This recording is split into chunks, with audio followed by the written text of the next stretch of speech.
داخفتنی نفروکیدا سرک وزیران مسرور بارزانی راگهاند ام باجا سرکفتنی خود دین. لان هیا جاف بفکرنا وان پروژان و درستکرنا وان پروژان لکردستان نارابیتن. جیاتی بهن جاف لمبکن حال پشتی مبکن دهن خلکی کردستان سزادن موچه واد برن بودجی بومناه نیرن. دیساجی آمادنینین واز لمافن خوین دستوری بینین آمادنینین ریکل ما بگرن کو ام خدمت حولاتین خو نکین لسر خدمت کردن حولاتین خودت بردوام بین. بتایبتی اف پروژه که شنازیا همی کردستان بتایبتی حولیرا پایتخته کو زدتری 20 ساله خلکی حولیرا پایتخت چاول پروژه که ویرانگی بو سرک وزیران هات دما کمتر جساله که اف پروژه تمام کر و آوازی گوره گهشت ناف تاخو گرکن حولیرا پایتخت. افروکا قونا غایا کم بو آوا پروژه خیرا گهشت 20 گرکن حولیره خیرا و آوه بو همی حولیرا پایتخت ده بیتن نتنه بوان 20 گرک اجبر کو قونا غدویم تمام بیتن حتی دماهیا ساله صدا شست یا آوا حولیرا پایتخت دابیند کت. یعنی از وی بجمه هوا اگر اف پروژه تمام بید قونا غدویم دا 1200 بیر ین آوه کو آفجت ها تراکشان و زوربه آمان حشک بوین اجبر باران ناهتن ایدی اوه نامینیت و ثروت و سامان آوه جی لجیر عرده هتا پاراستن. لسروان گرنگیا وی پروژه بتایبتی و قونا غدویم کنگی ده تمام بید افروکا آف گهشتیا چند تاخ و گرکن هولیره جهجای اساسان عونی وزیر شهرداری و گشت و گذار حکومت هرما کردستان ده پرسم میوان ما الاستودیو جناب وزیر زور بخیر بی سرچاوا زور سپاس امرو لقونا یکم آوی پروژه خیره هولیر گشت چند گرک اوی جی شانازی بو جی خوشحالی بو و خلوستێک بوو کە شایانی سوپاسکردن بێ بۆ جەنابی سەرۆک وەزیران و جێی خۆشحاڵی هەموو خەڵکی کوردستان و بەتایبەتی پایتەختی هەرێمی کوردستان بوو کە قۆناغی یەکەمی پرۆژەی فریاگوزاری گەیاندنی ئاو بۆ شاری هەولێر ئەوڕۆ دەستی بەکار کرد. ئەو پرۆژەی ئەوڕۆکە لە دەرەوەی بازنەی 120 مەتری لە شەقامی کۆیە تاکو شەقامی مووسڵی کۆن هەموو ئەو گەڕەکانەی کە کەوتۆتە ئەو سێکتەرە لەو کردنەوەی پرۆژەی ئەوڕۆ سوودمەند دەبن کە زیاتر لە 20 گەڕەکەن و کە جەنابی سەرۆک وەزیران پارساڵ بەردی بناغەی ئەو پرۆژەیەی دانا بۆ چارەسەری کێشەی کەم ئاوی دواتر لەگەڵ بەڕێز پارێزگار و لەگەڵ تیمە تایبەتەکانی بەڕێوەبەرایەتی گشتی ئاو و ئاوەڕۆ ئەو پلانەماندانا کە یەکەم جار لەو شوێنانە دەست پێ بکرێت کە گەورەترین کێشەی ئاویان هەیە کە ساڵانە تووشی گرفت دەبوون بۆیە بە سوپاسەوە لە کاتی خۆی و پێشوادەی خۆی ئەو پرۆژەیە تەواو کرا و ئەوڕۆکە جەنابی سەرۆک وەزیران پرۆژەکەی ئیش پێ کرد و بەڕاستی ئەو پرۆژەیە وەکو شاکارێکی زۆر گەورە دیارەکی زۆر گەورەی جەنابی سەرۆک وەزیران حکوومەتی هەرێمی کوردستانە بۆ پایتەختی هەرێمی کوردستان کە پرۆژەکە ناوازەیە لە ڕووی دیزاینکردن لە ڕووی توانای بەرهەمهێنان لە ڕووی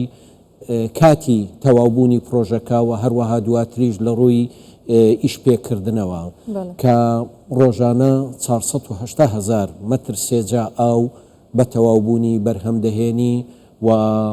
بەقەدەر هەموو ئەو پرۆژانەیە و زیاتر کە ئێستا لە هەولێر کار دەکەن بەڕێستان دەزانن کە ئێستا هەولێر اعتیماد دەکاتە سەر سێ پرۆژە کە بە ناوی ئیفرازی 1 و 2 3 ئیشەکانی دەکات و ئەوە لە ساڵی یەکەمیان لە ساڵی 1968 دووەم لە 1983 سێم لە ساڵی 2006 ئەو پرۆژانە دروست کراون کە هەر سێکیان بە تێکڕایی 300,000 مەتر سێجا ئاو بەرهەم دەینن ئەو پرۆژەیە بە تەنیا 480,000 مەتر سێجا ئاو بەرهەم دەینەوە ئەگەر هەردووکی پێکەوە کۆکەینەوە لە ڕۆژێکە هەولێر چەند هزار مەتر سێجا ئاوی دەگات تقریباً 780,000 مەتر سێجا ئەوە ماکسیمەمەکەیتی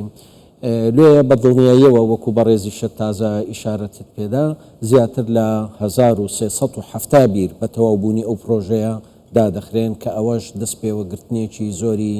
سامانی ئاوە کە بەڕێستان دەزانن لەو ساڵانەی دوایی لە بەردابەزینی منسوبی ئاوی ژێرزەوی لە هەندێک ناوچەی هەولێر قوڵای بیرەکان گەیشت بووە نزیکەی 500 متر و 600 متر. ڕاستە جەنابی وەزیر، ئێستا جەنابەت دەڵێ بە تەواوبوونی قۆناغی دووەمی پرۆژەکە 1370 بیر لە هەولێر دادەخرێت. ئێستا لەم قۆناغە چەند بیر داخراون؟ لەو 6 ڕۆژەی ڕابردوو هەتا ئەوڕۆکە 180 بیر داخرابوون. 180 بیر داخراون داخرابوون لەو زۆنەی لە ڕێگای کۆیە هەتاکو ڕێگای مووسڵواتە لە کەس نەزان بنەسڵاوە دارەت و قەتەوی مامزاوە هەموو ئەو گەڕەکانەی لەو سنوورانە و مەزەندە دەکەین تایەکی هەشت واتە تا دە ڕۆژی دیکە ژمارەی و بیرانەی دادەخرێن 300 بیر دادەخرێن واتە بە بەردەوامی کارەکان و ئیشپێکردنی پرۆژە تاکو سێ مانگی تر ئینشاءڵڵا دەگەینە ئەوەی کە 1000 بیر دابخرێ. طبیعی ئەوە نەوە تەنها دەست پێوەگرتنی ئاوی ژێرزەویە بەڵکو لە عینەن کات کەمکردنەوەی خەرجی کارەبایە چونکە زۆر لەو بیرانە کارەبایی ڕئیسی نەبوو دەبواە مۆلیدەی لە بۆ دابدرێ واتە لەو بابەتانە هەمووی هاوڵاتیان ڕزگاریان. باشە جەنابی وەزیر دابەشکردنی ئاو لەسەر ئەم گەڕەکانە بە چه میکانیزمێک دەبی؟ ئایا کاتەکان دیاری کراون؟ چەند ساعتێکە؟ چ کاتێکە؟ ئەوە دەمینێتەوە سەر ڕادەی پابندبوونی هاوڵاتیان و هاوکاریکردنی هاوڵاتیان لەگەڵ دام و دەستگاکانی حکوومەتی هەرێم بۆ دەست پێوەگرتنی ئەو سامانە. هاوڵاتیان ناخۆشیەکانی ساڵانی ڕابردوویان دید لە نەبوونی ئەو. ئێستا واجبی هەموو لایەکمانە وەکو هاوڵاتیان کە هاوکار بین لەگەڵ دام و دەستگاکانی حکوومەتی هەرێمی کوردستان لە بۆ ئەوەی ئەو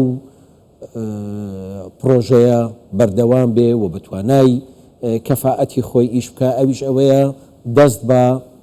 سەرفکردنی ئاوەوە بگرن و پێوەەر ببەستن و بە هەمان شێوە تەوافە لە ناوتانچەکانیان دابنێن لۆ ئەوەی ئەو ئاوە شیرنە کە نیعمەتێکی خوای گەورەیە بە کوردستانی داوە بە هاوڵاتیانی کوردستانی داوە بە هەدەر نەچێ و هەموو هاوڵاتیان بتوانن سوودی لێوەربگرن. جەنابی وەزیر ئیتر ئێمە دەتوانین بڵێن 20 گەڕەکی هەولێری پایتەخت لە قۆناغی یەکەمە پێویست بە کڕینی ئاو بە تانکەر نابێ یانیش هیچ کێشەیەکی کێم ئاوی یان نەبوونی ئاو نامێنێ؟ بە دڵنیاییەوە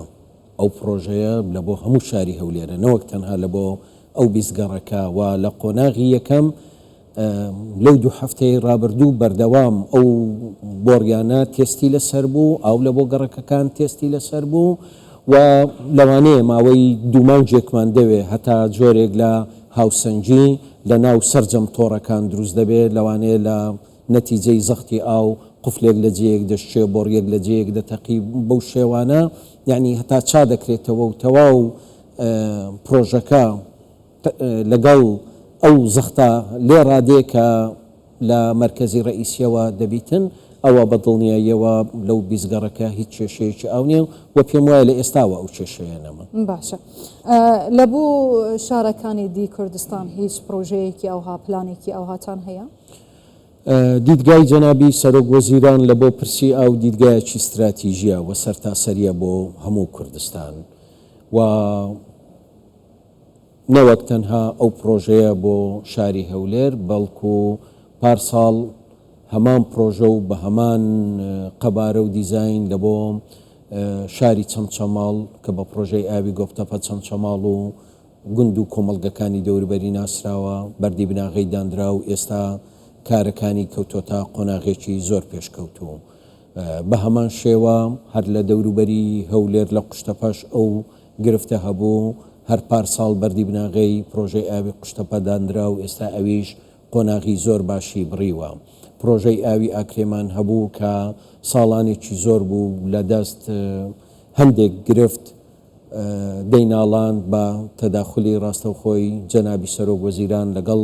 وەزارەتە پەیوەنددارەکان ئەو گرفتەش چارەسەر بوو ئێستا ئەویش قۆناغی زۆر باشی بڕیوە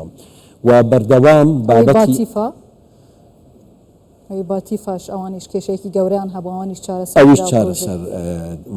بەدڵنیاییەوە لە هەر شوێنێک کە پرۆژەی ئەومان هەبووبی پێویستی بە چارەسەری هەبووبی چارەسەری لە بۆ کرایە و بێجگەلەوە گرفتی ئاو یەکێک بووە لە ئەو بابەتانەی کە لە حکوومەتی هەرێمی کوردستان لەو پرۆژەیە کەمانە بووە کە هەر پێویستێکی هەبوو بی خەرجکردنی لە بۆ کرایە و کاری پێویستی لە بۆ باشە ئێستا هاوکارانم دەپرسن دەڵێن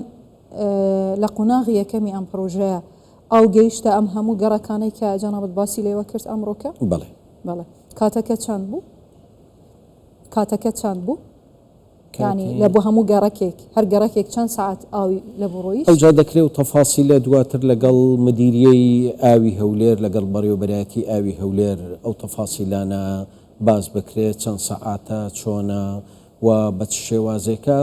و وەکو گوتم هیوادارم کە هاوڵاتیانی خۆشەویست هاوکار بن لەگەڵ فەرمانگەکانی حکوومەتی هەرێمی کوردستان بۆ ئەوەی کە ئەو ئاوە بەفیڕۆ نەچێ. ئێستا لەوانە خەڵکەکە بپرسێ کرێی ئەم ئاوە هەروەکو جارانە بێ یان زیاد دەکرێت نە هەروەکو جارانە ئەوەی کە پێوەری هەیە بەپێی پێوەرەکەی ئەوانی کە هەتا 45,000 دینار و زیاتر خەرج دەکەن تەنها 45,000 دیناریان لێ وەردەگیرێت. بەڕاستی ئەمە هەموو لە کاتێکدایە کە لە خوارونەوە ڕاستی عێراق ئەمڕۆکە راپۆرتێکم بینی هەر لەسەر کوردستان 24 دابەزی هاوڵاتیەک لە بەغدا وتی ئێمە لە مانگێکدا 300,000 دینار بە تانکەری ئاو خەرج دەکەین دەستیشمان ناکەوێ و ئەو ئاوای دەهێنین هەر نازانین پاکە پاک نییە لە چێە دێ ئەمە کێشەیەکی گەورەیە بەڕاستی ئەمە بۆ خەڵکی هەولێریش بەڵام قۆناغی دووەمی ئەم پرۆژەیە کە ئەو گەڕەکانەی ماون یانیش ئەو ستیانەی ماون لە هەولێر کە ئەوانیش لەم کێشە قورتاڵ بن کەی کوتایی دێت ئینشەڵڵا کارەکان بەردەوامە و بە شەو ڕۆژ بە 24 سەعات سێتیم بەردەوام ئەو کارانە دەکەن وەکو گوتمان ئەو زۆنەی کە هەڵمان بژارد گەورەترین گرفتەکانی شاری هەولێری تێدا بوو لە بۆ شوێنەکانی تر ئەگەر ئەوانی تێبینیان کردبێت کە لەسەر 120 مەتری لە لای مەتارەوە ئێستا بە دەستە چەپ ڕوو لە ڕۆژهەڵات کارەکان دەستی پێکردیە و با مەزەندە دەکەین ئینشاءڵڵا لە بۆ مانجی 11 سەرەتای مانجی 12 تەواوی پرۆژەکە تەواو ببێت. ئەوڕۆکە هەندێک گەڕەکم بینی لە بەغدا خەڵک لافیتان پێوە کرد بوو خانووەکانیان دەفرۆشن لەبەر کەم ئاوی دەڵێن هەندێک گەڕەکە لە بەغدا هەر ئاوی لە بووی ناچێ خەڵک ناچارە بە تانک ئاوی بکڕێ لەبەر ئەوەی نەبوونی ئاو حتا تەسیری هەیە لەسەر نرخی خانووەکە و خەڵک ناچارە خانووەکەشی بفرۆشێ ئەگەر لەم حاڵەتە ئێمە تەماشە بکەین کەواتە نرخی خانوش لە هەولێری پایتەخت بەرز دەبیتەوە چونکە ئەگەر شوێنێک ئاوی تێدا نەبێت کەواتە ژیانی تێدا نیە. بە دڵنیاییەوە کوردەواری خۆمان لە مێژە و پەندەی هەیە دەڵێ ئاو ئاوەدانی و هەر ئەویش یەک لە سلۆگانەکانی ئەو ڕۆی کردنەوەی ئەو پرۆژەیە بوو کە جەنابی سەرۆک وەزیران کردیەوە بە ئاو ئاوەدانی بوو. ئینشەڵڵا ئەو پرۆژەی ئاوا و هەموو پرۆژەکانی تر بەردەوام کاریگەری لەسەر ئاوەدانکردنەوەی پایتەخت ئاوەدانکردنەوەی هەموو شار و شارۆچکەکانی هەرێمی کوردستان. ئەگەر ئەم کێشانەی بەغدا بە بەردەوامی بۆ هەرێمی کوردستان دروست دەکا کە ئەسڵان ئێمە ناتانین باسی بودجە بکەن هەر بودجە تەواو هەر لە بیریشمان نەماوە هەموو تەرکیزێکمان چوویتە سەر موچەک هەموو چێش نانێرن ئەگەر بەغدا بودجەی ناردبا سەرڕای ئەوەی بودجە نانێرێت سەرڕای ئەوەی موچەی نانێرێ دیسانیش دروستکردنی ئەم پرۆژە زەبەلاحانە لە هەرێمی کوردستان بەردەوام ئەگەر ئەوهانە بۆ چ دەبوو؟ بە دڵنیاییەوە زۆر لە ئێستا پرۆژەی زیاتر دەچووە خزمەتی خەڵکی کوردستانەوە و بە تایبەتی ئەو پرۆژانەی کە ژێرخانە کە هاوڵاتی سوودی لێوەردەگری و ئەو پرۆژانەی کە وا دەکات کوردستان زیاتر پێش بکەوی چونکە زۆر شوێنمان هەیە تاکو ئێستا پێویستی بە شەقامی باشە پێویستی بە دامەزراوەی پرۆژەی ژێرخانی باشە بۆیە بە دڵنیاییەوە ئەگەر ئەو حیسارە لەلایەن بەغداوە لەسەر حکوومەتی هەرێمی کوردستان و لەسەر خەڵکی کوردستان نەبایە بە دڵنیاییەوە پرۆژەی زۆر زیاتر زۆر باشتر و پرۆژەکانی ژێرخان زیاتر و بەهێزتر دەبوون. وەکو وەزیری شارەدار و گەشت و گوزارێ لە سەردەمی ئەم کابینەیەوە چەند پرۆژەتان کردەوە لە هەموو کوردستان؟ چەند پرۆژەمان کردەوە ینی کەوتینە خزمەتی خەڵکی بەپێی ئەو ئامارانەی کە ساڵانە حازر دەکرێت پرۆژەکان بە هەزارانە لە سەر جەم هەرێمی کوردستان ئەوەی کە ئێستا لە خەیاڵما لەوانەیە لە ژمارەکە دەقیق نەبم لە هەولێر و لە سلێمانی هەریەکەی لە 1000 پرۆژە ڕەتیدایە و لە دهۆک و لە ئیدارە سەربەخۆکانیش بە هەمان شێوە و دەکرێت لەو نامیلکەیە کە ساڵانە ئەرزی پرۆژەکانی تێدا دەکرێت دواتر ئێوەی بەڕێز سوودی لێوەرگرن و ژمارەکان بە دەقیقی لە چ سێکتەرێکە لە چه شارێکە و